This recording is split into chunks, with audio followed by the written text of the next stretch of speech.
Welcome, Virgo. This is Regina from Pacific Tarot, getting ready to do your new moon in Aries reading. The new moon in Aries is actually within minutes, if not seconds, of the solar eclipse, which is happening on April the 8th. And a lot of attention has been devoted to the solar eclipse. However, I'm focusing this message on the new moon in Aries in order to give you a greater sense of where this may be impacting you in a particular area of your life. And for you, Virgo, this is going to be impacting the resources that you share with others. This is the 8th house, the sign of Scorpio, famously known for death, sex, and taxes, just as a flavor of the way that this can be impacting your life, investments you share with others, etc. I am doing personal readings, and the information for that is in the description box below. Moreover, I appreciate your presence here now and all of the support that you give me, whatever that is. So thank you again for your comments, your feedback, your gratitude, your generous donations is extremely meaningful. So Virgo, your overall energy for this new moon is the Page of Cups. The Page of Cups is about an opening of your heart. This is indicating to me that there's an opening up of your desire to heal some painful experiences that you've had.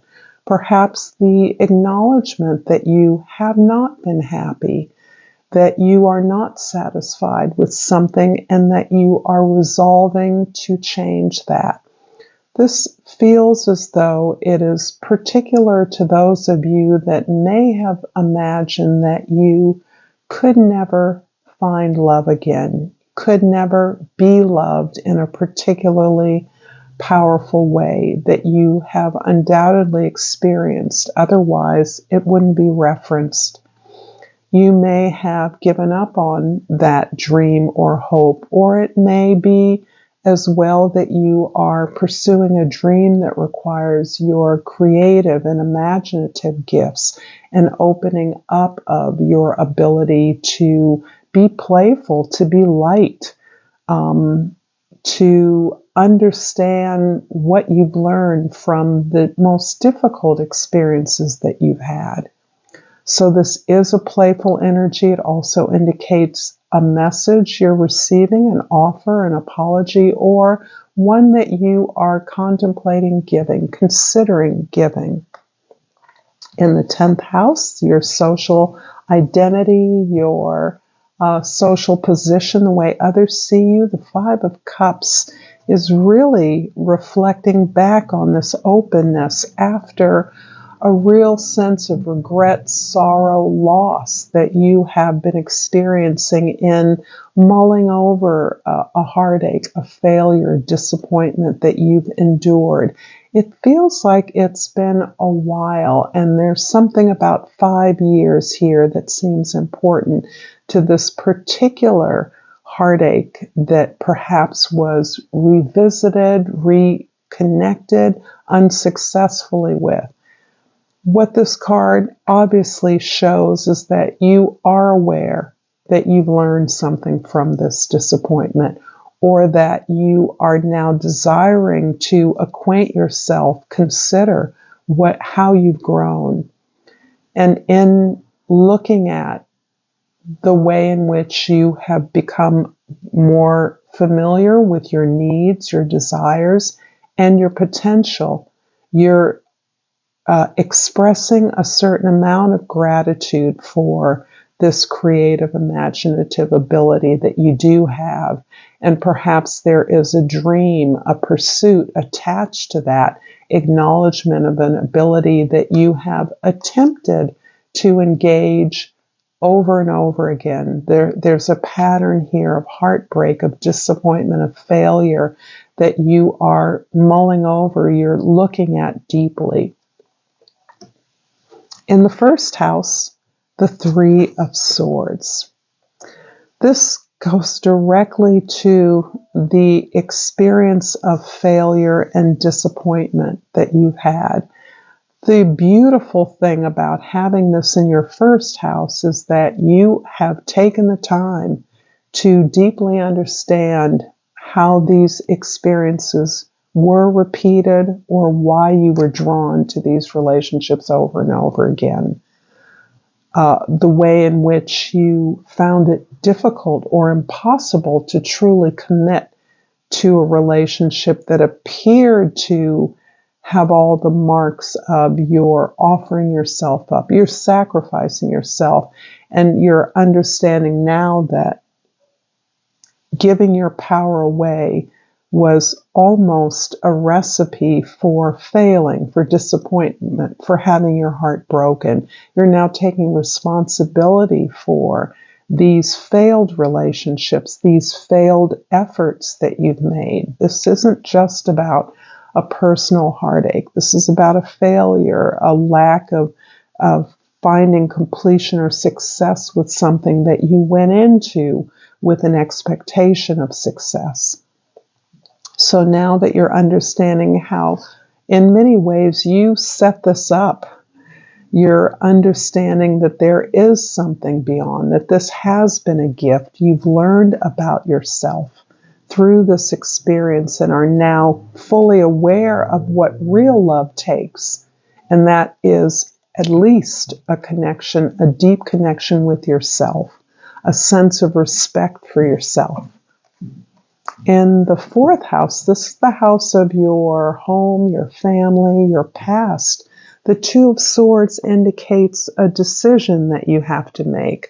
This is a choice you have, even a crossroads, and it seems to relate to an unhappy situation that you may be in or that you may have engaged. You may be participating in something that is not fulfilling you.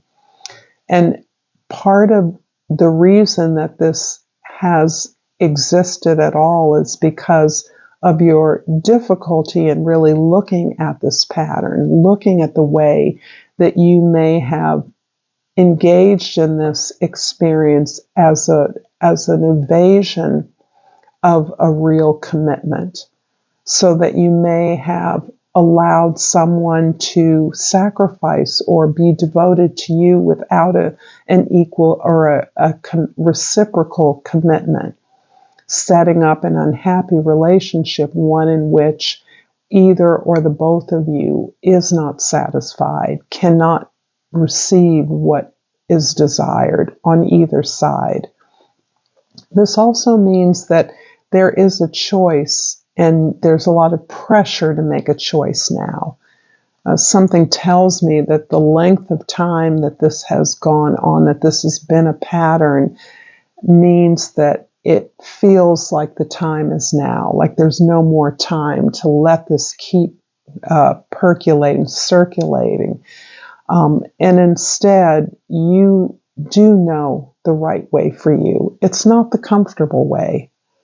But the right way is to break the pattern, to open up your heart, to look at your responsibility in heartbreaks. You're a highly intelligent person, and it's quite likely that it will be pretty obvious to you how you have entered into these behaviors repeatedly as a result of your own volition, your own desire, not wanting to commit, being afraid of commitment, but being expected to commit in a way that is very uncomfortable for you.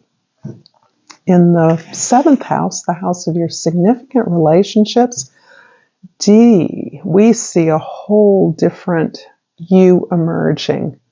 And I'm happy to say that these really go together. There's a whole healing pattern that I see from the Page to the Queen by just cracking the door open to a part of you that deeply desires something that you have been afraid to admit that you wanted.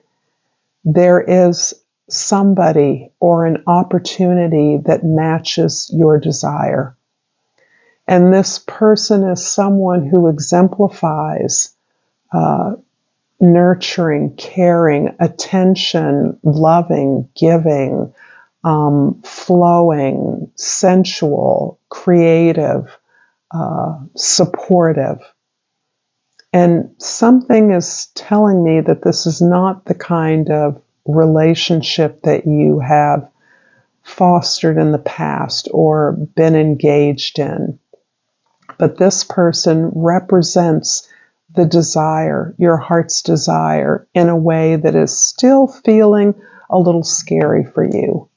You're still feeling quite damaged and wounded, and I dare say you feel like so much time has gone by that you have made a different decision from your heart's desire.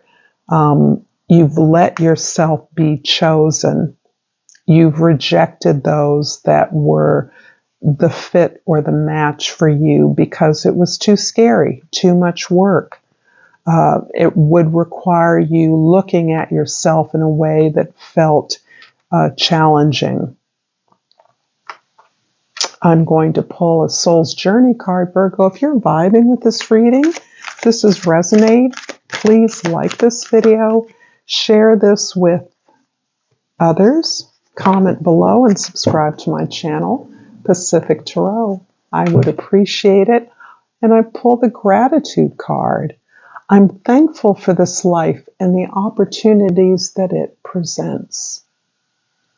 So this is indicating to me particularly that this is an area where you have not felt bountiful, abundant in your love life. This is not an area where you have felt supported, empowered, where you have felt the courage to engage with an equal, with a match, with somebody who you could join with towards a purpose. And by recognizing all the ways that you have achieved, and this also comes up for you, Virgo, often, that you have achieved a lot, you have accomplished a lot. But in this particular area, you have held yourself back. You perhaps have been damaged. You have been scarred by your disappointments. And this is really difficult for you to open up and be truthful about your part in these disappointments you've experienced. So gratitude is a part of positioning your deservedness and worthiness for the love that you desire. And from the flora and fauna of Africa, I pulled the praying mantis deer. And the plant associated with that is the wonderful stone crop, sedum. And the key word is tranquility. Be still. Take time to regroup so you can perform at your best with patience. Success will happen just in time. I love this. I'm going to clarify the Three of Swords in the first house with the Messenger of Earth and the Messenger of Water. Interesting. So I see offers coming to you. I see an opportunity for you to literally heal your body, for you to get strong, to become healthy. You may have experienced some kind of illness or some kind of a health challenge or condition that you're being supported to heal that, to ease that, to improve your well-being overall, but really centered in your body, in your possessions. You may be given some kind of financial or material support that will help you to secure your a healthy foundation for you. If that's a home, if that's a job, some way in which you are becoming more comfortable, but not just more comfortable, more healthy. And in the area of your communications, especially with your intimates, you are receiving some kind of an apology, some opportunity to say thank you, to express gratitude to someone or something that's been important in your life, which in and of itself is opening you up to a new kind of conversation, a new kind of discourse. I'm even getting the sense of a negotiation about the experience that you are healing here.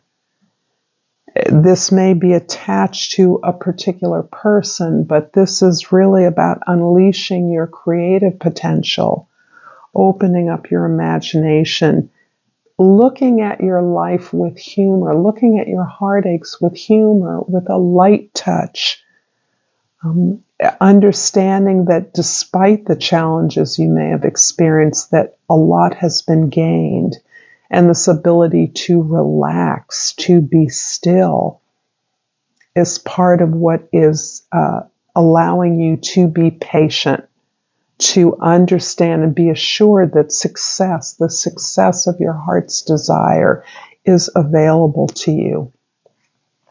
The Two of Swords in the 4th house is clarified by the Nine of Water in the 5th house and the King of Fire in the 6th house. Interesting. So I see a real wish fulfillment occurring for you. And I do feel this is in the arena of your friendships, of your creative partnerships, of the way in which you create and recreate, the way that you have fun and find pleasure, opening up your friendships as acknowledging the support you have, the gratitude you have for friendships, particularly creatives. In whatever realm you work, being around people that are creative, that are imaginative, that do enjoy life with a lighter touch, with a sense of compassion is important to you. You're full of confidence. You are full of rejuvenation, and this is boding again well for your rituals, your routines, your habits that are helping you to build the strength and resilience in your everyday life. This is also improving your relationships with coworkers, and you're stepping out in some kind of a leadership role here. You may be inspired and thus motivating others to join you on a particular creative endeavor. The Queen of Cups in the 7th house is clarified by the Queen of Fire in the 8th house and the Strength card in the 9th house. I see you actually being deeply magnetized with the King and the Queen of Fire to this very nurturing friend, to a nurturing partnership. This partnership with a particular person is inspiring the both of you to work creatively towards a goal. Part of the ability to recognize the nurturance, the flow, the support of this friend is that it empowers you to imagine more to the relationship. This can be a business relationship. It can be a friendship that empowers a business relationship.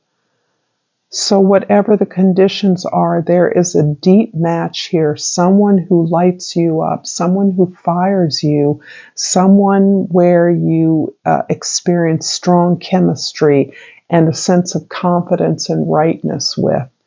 There is the danger of burning out with this attraction, and part of your fear in approaching this heart's desire, whatever that be, is the chemistry is so electric, it's so powerful. The spark concerns you regarding its consistency, the ability to keep this going. How can you foster this? How can you grow such a relationship that is so explosive, so electric? And that is really a reflection of your fear, because you have the pride, the confidence to recognize a match in this regard. You're not backing down from someone who has as much power as you, perhaps expressed very differently. So I see you as perhaps nurturing a project as well. Being the godmother or godfather of a particular goal or creation. But your strength is in your ability to persevere through every relationship you're involved with, because I do get a feeling of leaving something, at least a pattern of relationships behind as you move forward towards a relationship that sort of ticks off all your boxes, but also raises up your fears. And that is about knowing that whatever partner you're attracted to is one you're hooked to through a greater purpose. It's not just the amazing chemistry and energy that you experience together, but there's something that you are now empowered to do in terms of this relationship that will help you be resilient, to persevere over the long haul and create something really amazing and of benefit to many people, a benefit to your community, a benefit to the world. And the 5 of Cups in the 10th house is clarified by the 3 of Water in the 11th house and the Messenger of Air in the 12th house. We've got 3 messengers, so I see lots of information flowing towards you. Overall, you are celebrating the support you have in your life. And this is important. The 3s here are really showing me that you are learning every drop of compassion for others, of understanding of your own patterns, your own fears, and the willingness to take responsibility for having created those disappointments or failures, taking back your power and knowing that you can create what is satisfying to you, what brings you deep contentment. And part of that contentment is simply knowing what's best for you without fear. Seeing the fear and doing it anyway, because it feels good. It will feel good. You are also opening up to this whole new way of experiencing a partnership, of experiencing a relationship in which there isn't a plan, that your partner or partners actually encourage you to try new things, to look in new directions, to open up to new ideas, to understand that the thoughts that you bring into this relationship, the ideas you share, are what create the reality in this relationship. Virgo, I'm going to pull a crystal oracle to finish this reading up, and I'll take what's on top, the blue lace agate. And the keywords are find your calm. And this is really a restatement of the praying mantis. Be still. That's where you have the energy and the patience to understand what it is that is difficult, what has been difficult, what has gotten you into a place where you see heartache and disappointment in your relationships, and know what is the direction to move in, but why you've resisted for so long. So that you can be patient in the pursuit of your heart's desire, allowing yourself to open up to a new way of experiencing love. Thank you so much, Virgo, for this reading. Until next time, namaste.